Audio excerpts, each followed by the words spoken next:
2 weeks ago, we began in our study of the Intertestament period, looking at the book of Daniel as per some chapters that have a bearing on what takes place to bring about the Intertestament period. And we are looking at Daniel chapter 1, and we were down to Roman numeral 2, uppercase B, and the charge of Nebuchadnezzar to Ashpenaz, the chief of the eunuchs. He is to take of the seed royal qualified men, and he gives the qualifications that we shall look at as to those who are to be taken to Babylon. We read 2 Chronicles 36, verses 6 and 7, and we identified Daniel, Hananiah, Mishael, and Azariah as being among those, they are not the only, but among those taken to Babylon. And I am sure I got on my box and stressed, when you are teaching this material to boys and girls, teach them the Hebrew names. The other names that we'll see in a moment, in a little while, are not complementary. And our boys and girls need to know the Hebrew background that is involved in the Babylonian captivity. And it's my judgment we have not done that. So I'm urging, encouraging, begging, beseeching our teachers to teach that. Now, I noted with you, I believe, if I didn't, I am, this carrying away of these seed royal fulfilled Isaiah's prophecy that he had made over 106 years and 3 months before this time.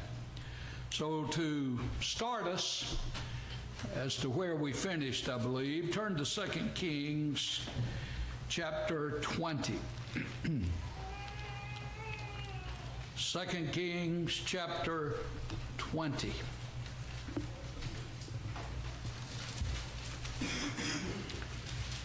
Verse 17.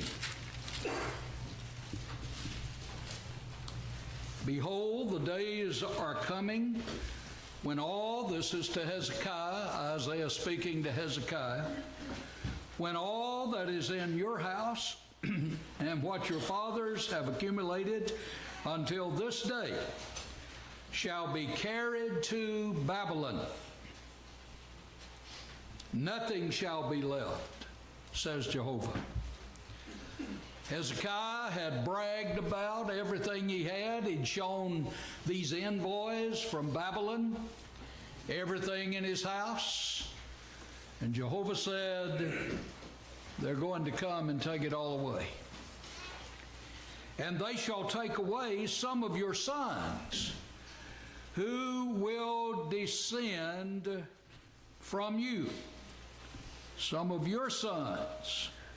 That would be the seed royal. Those that are in the line of the king, who descend from you, whom you will beget. They will take these away. And they shall be eunuchs. One translation says maid eunuchs in the palace of the king of Babylon. Now you have this same prophecy in the 39th chapter of the book of Isaiah. There are only 8 verses in Isaiah 39, and the 8th verse is Hezekiah's reply to Isaiah. Beginning of verse 1, at that time, Merodach-Baladan, the son of Baladan, king of Babylon, sent letters and a present to Hezekiah, for he heard that he had been sick, and had recovered. He'd recovered because Jehovah had added 15 years of life. Because Jehovah had said, set your house in order. You're going to die, not live. And Hezekiah prayed based on repentance, and Jehovah gave him 15 more years, so he had recovered. And Hezekiah was pleased with them. Now notice this. Showed them the house of his treasures, the silver and gold, the spices and precious ointments, and all his armory, all that was found among his treasures. There was nothing in his house or in all his dominion that Hezekiah did not show them. Now that was not a smart militaristic move. This is a rising nation in Assyria and working to throw off the Assyrian yoke.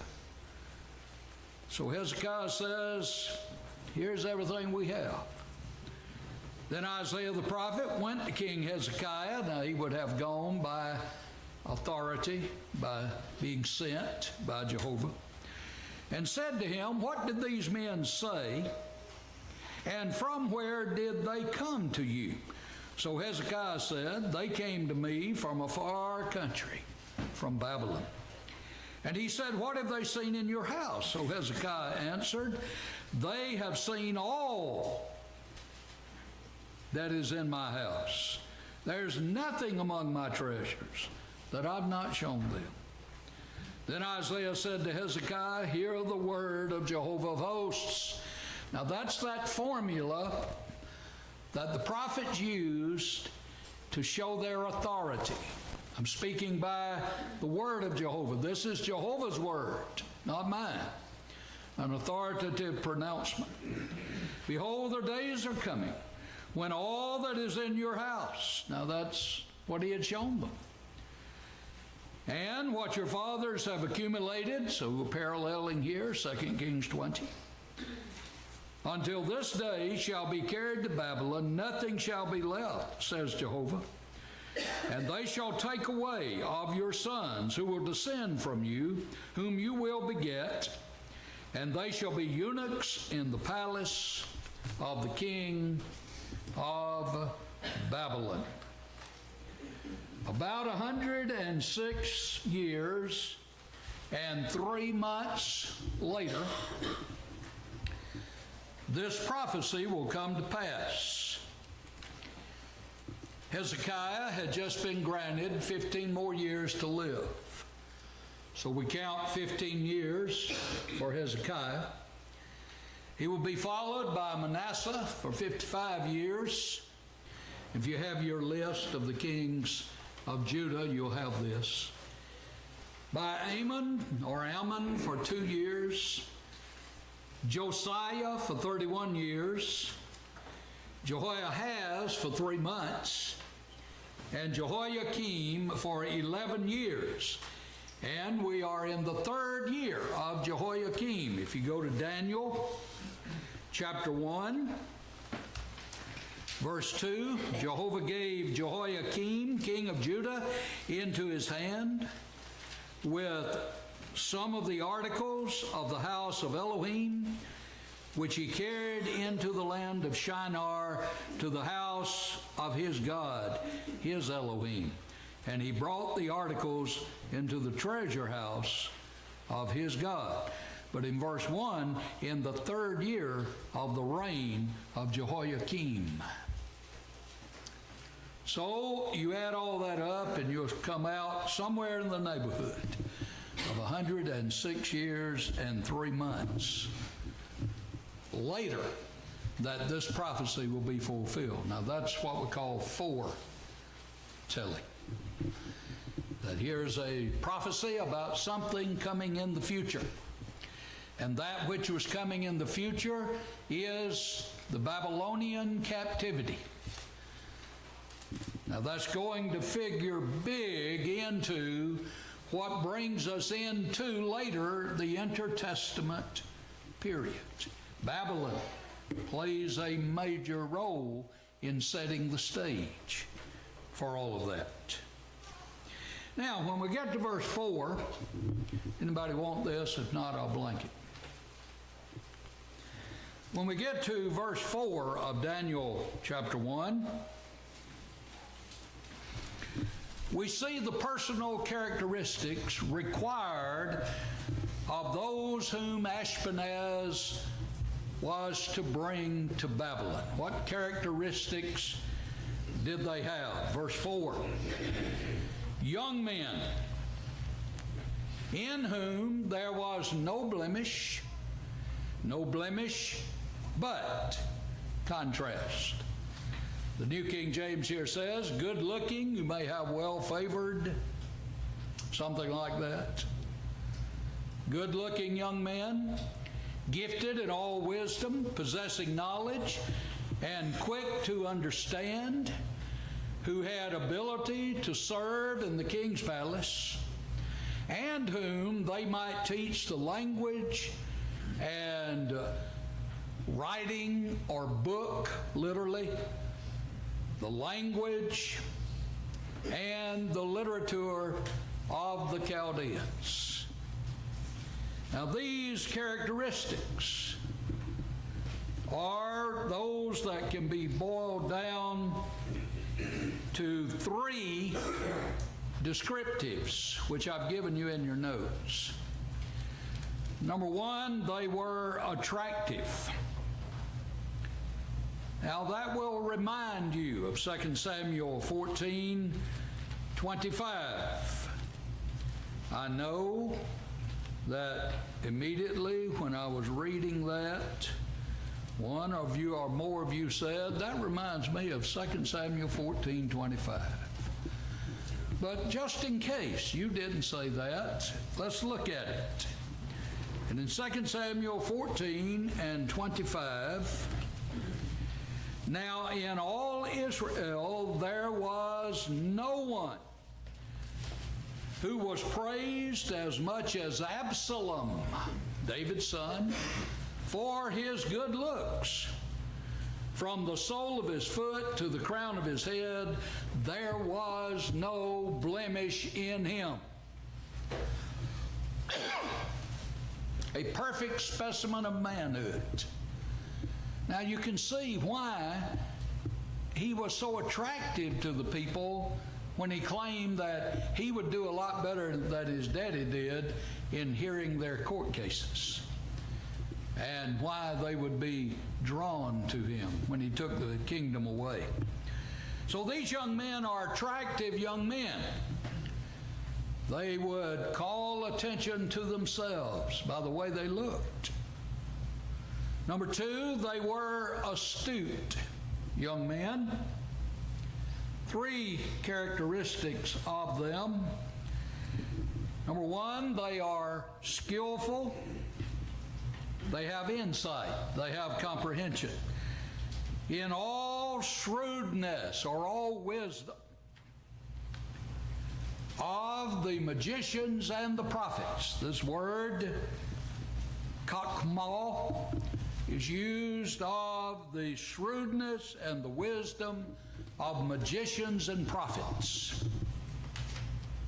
So here are men that are fitting right into the mold of that for which they are looking in Babylon, and what Nebuchadnezzar wants to add to those who are around him.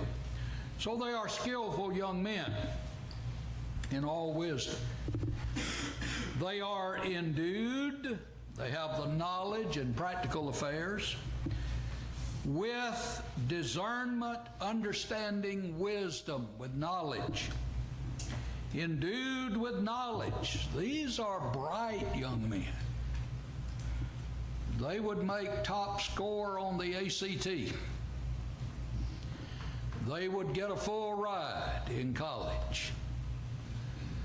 They would have the pick of wherever they want to go to school. So you see the very top crowd as far as education is concerned, which speaks well for the educational system of Israel,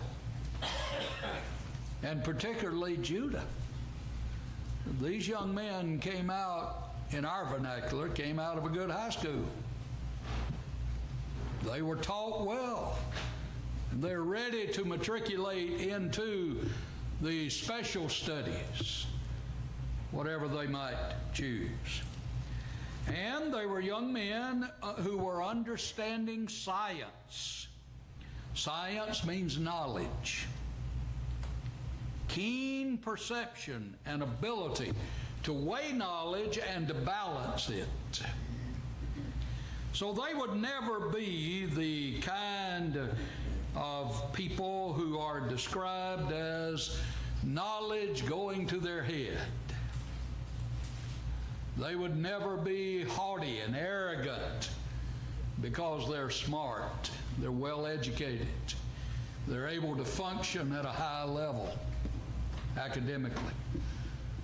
So here are men that would be desired in any company and desired by any educational system that would have opportunity to work with it.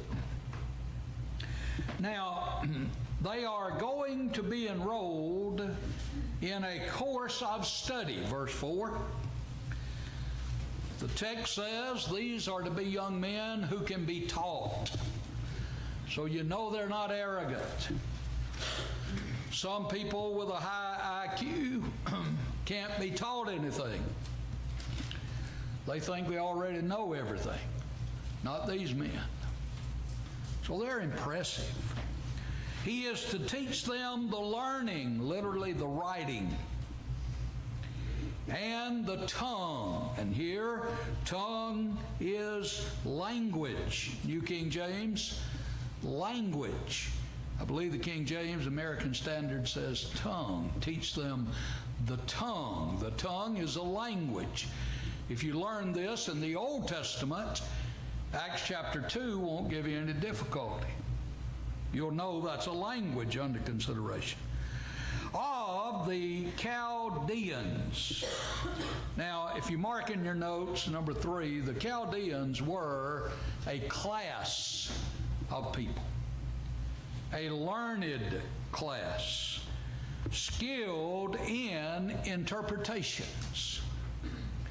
So this is a very specialized area of study. It's not a broad area. They are not looking at some kind of an overview degree. They are looking at a very specialized degree. They're going to be enrolled in a very specialized study, geared in one direction. It's not multifunctional. It is geared in this learning that is associated with this group called the Chaldeans. Now, I need to hasten here to say,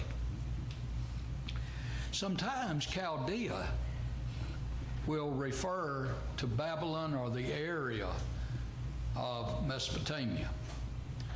Remember, Stephen in Acts 7 said that the Lord called Abraham when he was in Ur of the Chaldees. This is the same type word. But here it refers to this special class of people in the Babylonian Empire that was engaged in interpretation. Now, I had some instructors who would say, if I kick the trash can, this will be on your exam. So I'm kicking the trash can. You need to learn and get right here this class of people called the Chaldeans. Interpreters. Make that association. Here is a school of people that are skilled in interpretation. This is going to loom very big later. And so we learn it here in chapter 1, verse 4. One writer said, little a, the Chaldeans taught in the Babylonian temple school. They consisted of those who had learning in fields of astronomy, mathematics, and the associated theories of astrology and divination. Divination, drawing conclusions from sometimes the signs in the sky. Others the entrails of an animal. Others take oil and pour water in it, and whatever designs were made, that meant something. And so here are people that are using these areas of learning in this matter of interpretation. That's the part you need to get. It involved all these areas: astronomy, mathematics, astrology, and divination.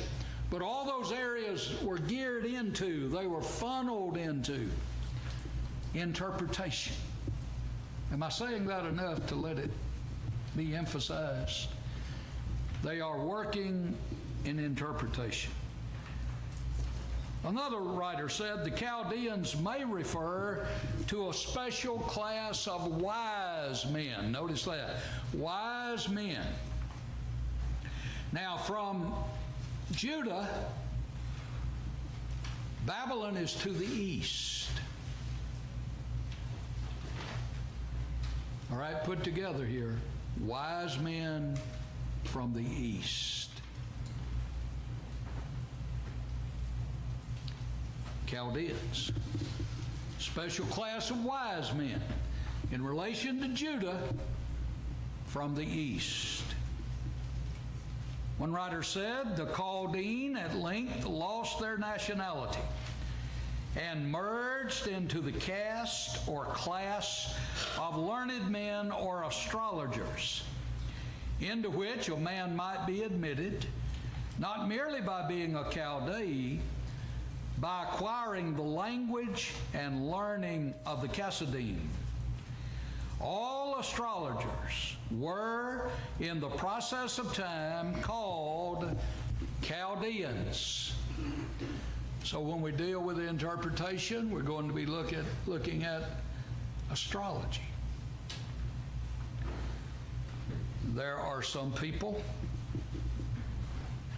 who cannot function until they have read their astrological forecast. I don't know how you younger people get it now. It used to be in the newspaper. So they have to see it. And we laugh, but when Ronald Reagan was president of the United States,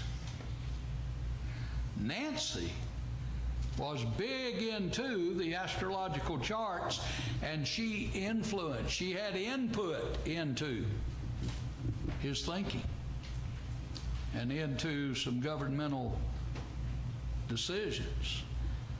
I'm not saying Ronald followed what Nancy said. He was a man, number one, a husband, number two. But I'm saying she had his ear, and she moved sometimes based on astrological pronouncements. So it's not as far-fetched in our day as you may think it is. In our town, you may ride down certain streets and see a sign for Madam So-and-so, fortune teller, astrological reader. So it's not foreign to our day. In foreign countries, some of them, it's pretty big. So you begin to see this background and these Chaldeans and these interpreters who are using the sciences, astronomy, astrology, mathematics, to make their forecasts, to make their interpretations. Now, these youths, when they were taken to Babylon, would be exposed to, now notice how smart they already are, they would be exposed to some of the best literary resources of the day. The library of Ashurbanipal, who lived 704 to 681, a reign, contained 22,000 volumes of cuneiform, wedge-shaped letters, clay tablets, which included the Babylonian creation and flood accounts. So Babylon had an account of Genesis 1 and 2 as we have it. Theirs was different, but they had a creation account. And then they had an account of a cataclysm, the flood account. And in this library of 22,000 cuneiform volumes, those two accounts were found. Have you ever been in a library of 22,000 volumes? Anybody know how many volumes Tech has in the library? That's a lot of books. And these librarians would try to collect everything they could get their hands on all over the world. And this was the case here. The Babylonians inherited the sexagesimal system, numbering by 60s, from the Sumerians. So the area of mathematics, see, and these men are going to be studying mathematics. A knowledge of algebra is shown. The Pythagorean theorem, that causes me nightmares, was known by the Babylonians more than, this is interesting, 1,000 years before Pythagoras ever lived. So he didn't originate that formula. He popularized it. But that formula of working was already known. So we're not talking about a bunch of cave dummies that some people envision is going on in old Bible times. These were educated people. Yes? The Tennessee Tech Library has 272,375 volumes. Tech does? 272,000. Well, they have far more than Ashurbanipal did.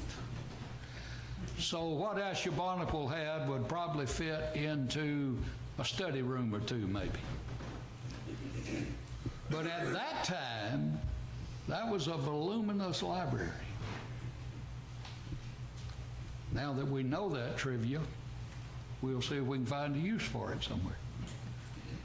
Number one, that Babylonian account of creation, was that the epic of Yes. creation? I've seen that in the British Museum. It's still there. Still there. And that's amazing that thing's that old, but it's there for you to see. Of course, we read it, but the sign tells you what it is and all, and it has the account, the account of creation, or mentions the account of creation. And if any of you ever get to go to Britain, and you can go to the British Library, there are some biblically connected documents there you want to see. I don't think I'll ever see them. Because when I went to Santo Domingo in 1991, I promised the Lord if I ever got back to America, I would never leave again. And I've kept that promise. So don't think I'll see it, but if you get to, and now in the wonderful world of Google, you can pull it up and look at it. Thank you. Good. Thank you. Good things to know. Further, in that to which they would be exposed, by 800 BC, Babylonian astronomers assigned positions to the stars to note their relationship to the sun, how they were set. A cuneiform tablet from about 700 BC classifies what they call the fixed stars. Lengths of daylight and darkness could be predicted by the Babylonians. So if you tuned in to the 6 o'clock news, the weather forecaster would tell you sunrise, sunset. Smart people. As early as 1700 BC, physicians performed delicate operations on the human eye. years ago, Jim Waldron, who was a missionary in India for years, was flying on an airplane with an atheist. And Jim struck up a conversation with him. And he poo-pooed the idea of there being a creator. And Jim said, if there's no creator, explain the human eye.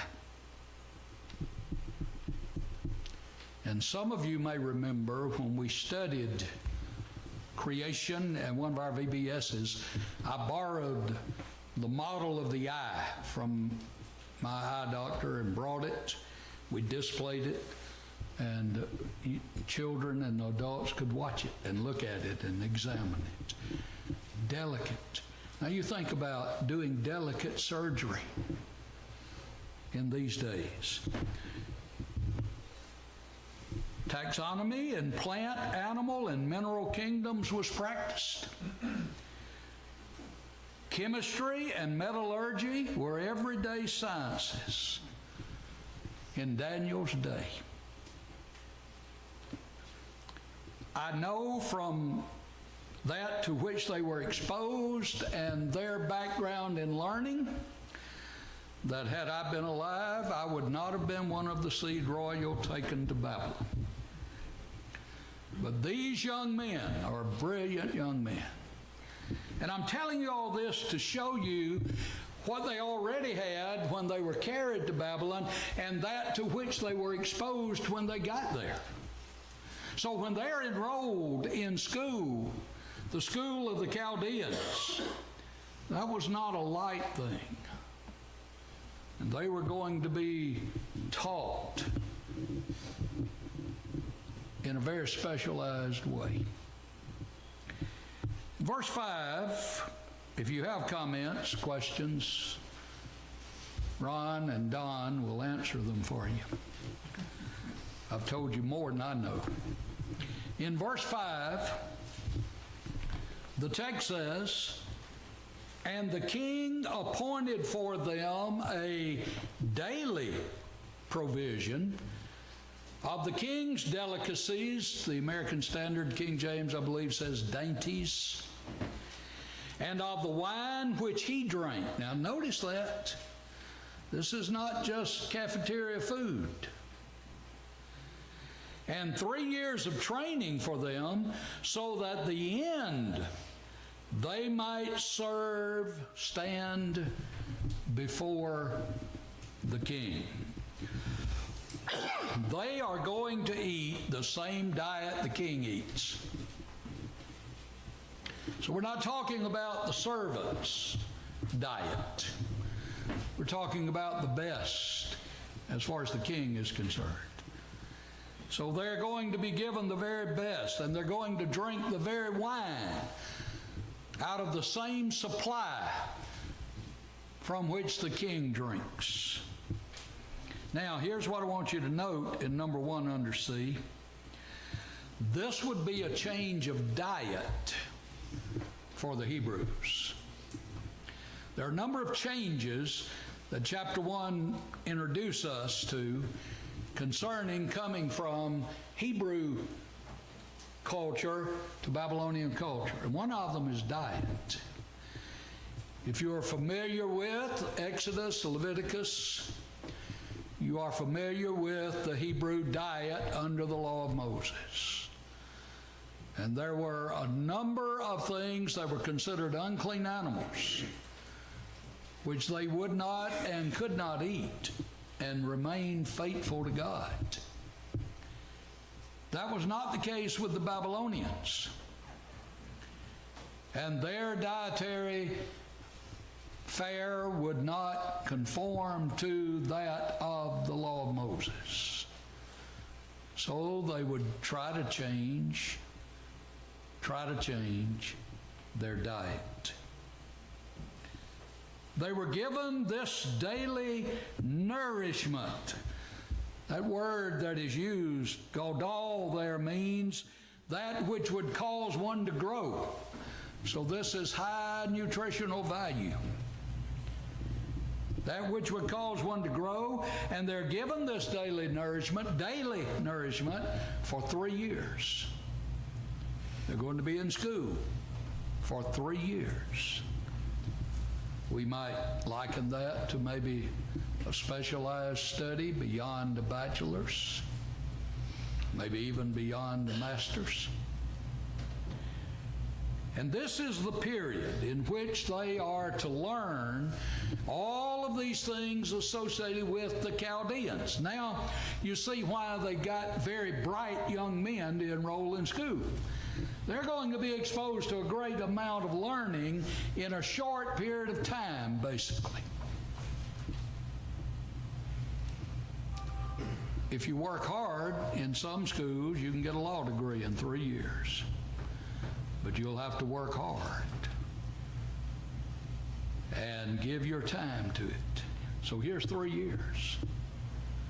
And they are going to be put into this school and given this nourishment.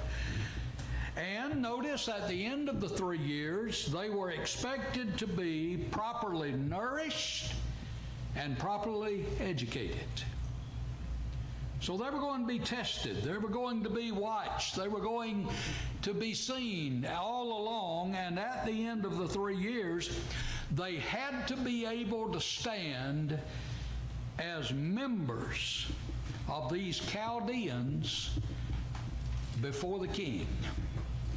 So when the king wanted interpretation, he called in these people, these Chaldeans. And he said, now what's this mean? And they had to be able to tell him. Granted, they did have some books of magic and books of formula that they would look at a certain thing and they would go look it up in their book and they would come back and say, now this means this. Or this is predicting this. But these men had to know that. So they were able to diagnose these events that were taking place in nature and give the king an interpretation. In verse 6, we have their names. Now from among those of the sons of Judah, now I keep emphasizing, these 4 men were not the only men. There's a caste of them and a class of these people out of Judah. But the emphasis of Daniel and the Holy Spirit here is on these men. Now from among those of the sons of Judah were Daniel, Hananiah, Mishael, and Azariah. Hebrew names. This is who they are. These men emerged in Judah from a very permissive royal background. And that would not lend itself to the behavior of them that we're going to see. We would say in our day they came from a very liberal background in the country. David had been very permissive in the rearing of his sons. And as a result of that, in 2 Samuel 15, Absalom, this boy that we noticed was good looking, usurped the throne from his daddy. And in 2 Kings chapter 1, Adonijah, another son, attempted to do the very same thing. That is not respect for your father. So he had been liberal, he had been loose, permissive. In 2 Kings chapter 21, both Manasseh and Ammon were very wicked kings. One would have to really try to out-evil Manasseh. And the nation will suffer for Manasseh's sins.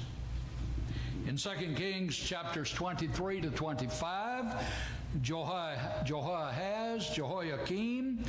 during whose reign they were carried to Babylon, and Zedekiah, who will later be placed on the throne, not a direct descendant, all did evil in the sight of Jehovah. Now these boys are coming from a liberal, religious, political background.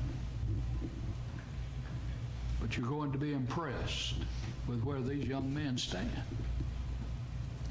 In verse 7, we see some changes brought upon Daniel, Hananiah, Mishael, and Azariah when they were taken to Babylon. To them, the chief of the eunuchs gave names. All right, we've seen that they were going to change their diet. Now, they change their names. He gave Daniel Belteshazzar, Hananiah, Shadrach, Mishael, Meshach, and to Azariah, Abednego. These are not complimentary names. They are connected with the idolatrous worship system of Babylon, whereas the Hebrew names were connected with the worship of Jehovah and the religious system of Judah. If you read, and I gave you this in uppercase E, this is just some of the misery the captives from Judah had to undergo in Babylon. And at this point, where I'm going to take time to bring in some outside material, we would stop and cover Psalms 137. And there the captives would say, we hung up our harps on the willows of Babylon. And they were goading us, sing us one of the songs of Israel. And they said, how can we sing when we're in captivity? And one of the miseries of these young men taken captive is their names were changed. So we have a change of diet. We have a change of name. We also have a change of country. Their country was changed from Judah to Babylon. And that represented devastation. Babylon is going to devastate Judah. Their education was changed from a Hebrew educational system to a Babylonian educational system. They're going to be indoctrinated with this idolatrous idea of interpretation not connected to Jehovah. So their names are changed here by the chief or the head of an official class, the prince, from Hebrew to Babylonian, and we might call that humiliation. In 2 Kings chapter 24,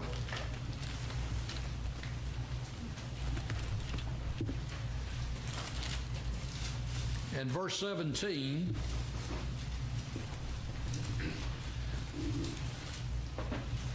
you see another name changed. Then the king of Babylon made Mattaniah, Jehoiakim's uncle, king in his place, and changed his name to Zedekiah.